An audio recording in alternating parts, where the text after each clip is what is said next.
Hey, hey, hey, hey, hey, hey, hey, hey. so, um, I sat on this for a little while because I wanted to kind of wait until more information was revealed and kind of wanted to do a different type of video on it and addressing some stuff. So a lot of you probably have already heard about Xbox now having Xbox Game Pass. Well, Game Pass has been around, but now having where their full retail first party titles will now be on Xbox Game Pass the same day as they come out, like physically, and everyone's freaking out and up in arms about. Which, to be honest with you, isn't really surprising because they've already been moving in that whole all digital. You don't really need to. Well, granted, the Xbox Game Pass, you still need to own an Xbox console for it. You still need to own an Xbox One for it, so it's not as bad, honestly. But the whole point is that we're moving towards the all digital future. And the kicker is that because that's I'm using it as a jump off point. I'm not going to really dwell on it because there's not much to really say about it. It's like, oh, well, look at this. They're just moving towards a more all digital format. This is what they're pushing, and I'm like, well, yeah, they've been pushing it for like the last few years. It's kind of obvious that's the direction Microsoft's going in because Microsoft, and to me, it's not even like a major thing because Microsoft doesn't really make games like that. Like, if you had heard that was coming from maybe Sony or Nintendo having a streaming service on their consoles, that meant you didn't have to buy their games physically and you could just stream your games. Yeah, that's a little bit bigger of a deal. But saying that about Xbox One, which currently we only know of like 3 fucking exclusives where this is even gonna matter, because it's talking about first party Xbox games, it's not that fucking important. But the kicker I really want to bring up is that digital gaming is still not, to me, a truly viable option or as appealing as it's supposed to be. Now, granted, this is under a certain context, but the context that I'm referring to is a popular context because you can make the same argument for a reason why buying on PC, gaming on PC primarily, isn't as appealing. Now, granted, like I said, it's a specific situation I'm referring to, but it is a common situation a lot of people find themselves in anyway. The point I'm going to make is that digital gaming is only appealing for people who do not buy on day one or even in like the first month or so. And the reason why I say that is because if you buy digitally during the first month or so, you get no bonuses for the most part. PC games do get cheaper quicker, but the whole point is that if you want to buy, like for right now, if I wanted to go on Steam and buy Dragon Ball Fighter Z, and I'm actually pulling it up as I'm having the conversation, just to be 100% sure, even though I'm pretty sure this is the case, it's still $60. It's $60 no matter where you get it from right now. And the reason why it's $60 is because it's a new fucking game. Now, will it be cheaper on Steam or will there be a Steam sale in the future? Yeah, but the reality is that if you're a person who wants to get a game on day one, there is no inherent advantage to buying digital other than maybe if the game has a midnight launch or you can preload the game, which not every game even offers as a feature on the consoles or just in general, honestly. So and like I said, like this whole obsession, like, oh, we're going to be moving towards digital gaming. Well, one of the reasons why that hasn't happened, and it probably won't happen for a while, because I understand that is the direction we're going. Like, I don't deny that the direction we're going is digital gaming and all digital anyway. But I don't think it's as close as people think it is, because right now it's still more viable to buy physically than it is digitally. Because hey, you still can buy it, and granted, you can do this. And I'm not arguing that PC can't do all of these things. I'm arguing more so that physically is more appealing because I can own the game in my hands. Most companies now offer incentives of buying physically. Like if I pre-order, and this goes in the pre-order culture also, because we obviously recognize the pre-order culture is not inherently the greatest thing in the world because it promotes all the sheep going in for that day one sale, like a lot of us do. A lot of us buy games. If we're gamers, we want to buy these new games when they're new, brand fucking new. So you want to buy them as soon as they come out, which is where most publishers and developers make their fucking money. It's not the smartest thing in the world, especially nowadays, especially with online games, where a lot of these systems are fucked on launch, but they'll get patched and fixed in the future. But it's like, well, we got to get the game out now, and we can't tell people about it, or we got to sweep that under the rug Because if we don't, we won't get all the sales we can get. Because most games don't sell insanely well after like their first few months, maybe even first year on the market. But the appeal of buying physically is places like Amazon and Best Buy offer pre-order bonuses. Best Buy is currently, to me, is the most appealing because not only is it pre-order bonus, it's also new games bonus where you get, and that's why they want you to join the Gamers Club, where you get discounts for buying the games from Best Buy under the Gamers Club, like the 20% off. Even though Amazon has the same thing, Amazon I think changed it to now it's pre-orders. But the point is, that's a bonus I get for physical copies. They don't offer that if you want to buy games digitally. Same thing goes for if you buy games off of the PSN, eShop, Xbox, whatever. If you want to preload, you're not spending $41. You're spending $60 or $59.99. I think the only advantage I think buying digitally has is the preloading at midnight, if you can even do that, or even if it benefits you to do that, or or the fact that I don't think they have tax. I'm not 100% sure on that, but I would argue that you probably don't have to pay tax. I don't do it often, that's why I don't remember.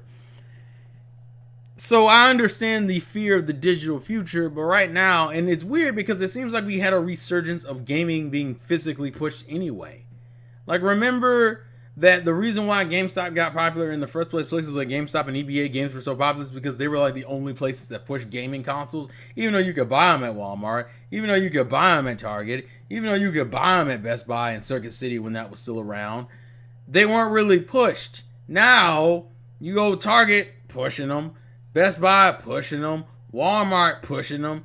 They're being pushed in these stores, in these retail stores, on top of places like Best Buy and Amazon and other and GameStop to a lesser degree, although GameStop is honestly has become more of like a gaming hot topic than anything. With all these deals you get for buying games physically with trade-ins, which Best Buy and GameStop both do, although the digital future is coming, I don't think it's as far off as it is. It's kind of like the resurgence the phone market went through, where the phone market went through this long period where you were getting fucked price-wise. Like, you were just getting fucked. And it's not the exact same thing, mind you, so I understand if there is some differences. But the point I'm making is that the phone market for a while, you had a lot of this, none of the deals were interesting. A lot of people were just, that's when they moved made that shift between texting and calling being the focus of all their deals, and started moving it towards data. And then that's when the unlimited plans went away, and everyone wanted to charge you every time you went over your data cap, and then you got charged for going over your data cap, but certain companies weren't telling you that you were going over your data cap, so you would just get charged and you wouldn't know until after it fucking happened. And now everyone's pushing unlimited plans and exclusive deals with certain companies like Netflix and Hulu and shit, because competition is breeding that more in. I make the same argument that's happening with gaming systems for these separate companies, where everyone's starting to push their own little reward system for why you should buy games at their particular store. Also because gaming sales have been up, especially since last year with the whole introduction of the Switch. You had the PS4 Pro, which I think this would have been its second year, and Xbox One X, which at this point is only like a few months old. I think, and then on top of that, the value of just doing trade-ins. Like digital gaming is important. I understand the people's fear of, Xbox with the Game Pass, we're going to be moving towards an all-digital future. But one, it's Xbox. To me, that is the company that it means the least. Oh no, Xbox is putting their 3 fucking exclusives on a gaming Netflix service. But no one said that shit when GameFly was going around. And some people would say, well, GameFly was still using physical. Yeah, but it's still the same concept. It's a subscription-based service in which you can rent games without buying them. The whole point is that you're not buying them physically. You're just using the service. The argument, and I don't know why people are now focusing on it because of the exclusives and not because of the fact that Game Pass existed. Because Game Pass has been around since, 2016? 2016, 2017? Literally, I didn't even know about this thing until this announcement of how their exclusives will be on Game Pass.